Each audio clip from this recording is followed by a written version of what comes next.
ভারতের সাথে আমাদের সম্পর্ক পার্টি টু পার্টি না, ভারতের সম্পর্ক আমাদের রাষ্ট্র টু রাষ্ট্র সম্পর্ক। আমাদের মুসলমান দ্বারা হিন্দু নির্যাতিত হচ্ছে, তাহলে এটা যেমন বাংলাদেশে হিন্দুদের মনে আঘাত করে, আবার ওখানে হিন্দুদের দ্বারা মুসলমানদের উপরে নির্যাতন হচ্ছে, এটাও কিন্তু আমাদের বাংলাদেশে মুসলমানদের হৃদয়ে আঘাত করে। প্রতিবেশী রাষ্ট্রের সাথে আমাদের সম্পর্ক থাকবে মানুষ হিসাবে মানুষের সম্পর্ক।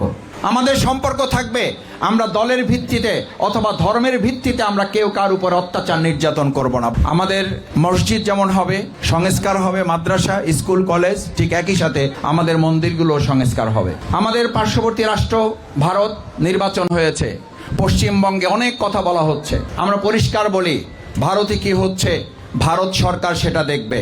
আমরা সেখানে আহ্বান জানাবো, ভারতের সাথে আমাদের সম্পর্ক পার্টি টু পার্টি না, ভারতের সম্পর্ক আমাদের স্টেট টু স্টেট, রাষ্ট্র টু রাষ্ট্র সম্পর্ক। সুতরাং সেখানে কোনো দল যদি কোনো বক্তব্য দেয়, সেই দলের বক্তব্যের ভার সেই রাষ্ট্রের না, সেখানকার সকল নাগরিকের না। যিনি দেন, যেই দল দেন, সেই দলের দায়িত্ব তাদেরকে গ্রহণ করতে হবে।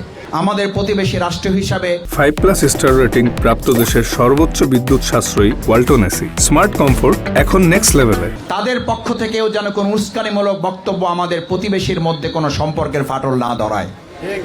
কারণ নেতৃবৃন্দের বক্তব্য সাধারণত তৃণমূলী কর্মীদের পর্যন্ত এটা পৌঁছায় এবং সেটা তারা ধারণ করে।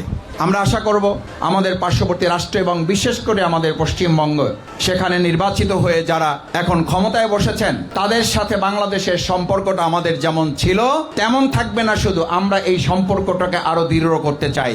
সেই জায়গায় আমরা যদি লক্ষ্য করি, আমাদের মুসলমান দ্বারা হিন্দু নির্যাতিত হচ্ছে, তাহলে এটা যেমন বাংলাদেশে হিন্দুদের মনে আঘাত করে, আবার ওখানে হিন্দুদের দ্বারা মুসলমানদের উপরে নির্যাতন হচ্ছে, এটাও কিন্তু আমাদের বাংলাদেশে মুসলমানদের হৃদয়ে আঘাত করে।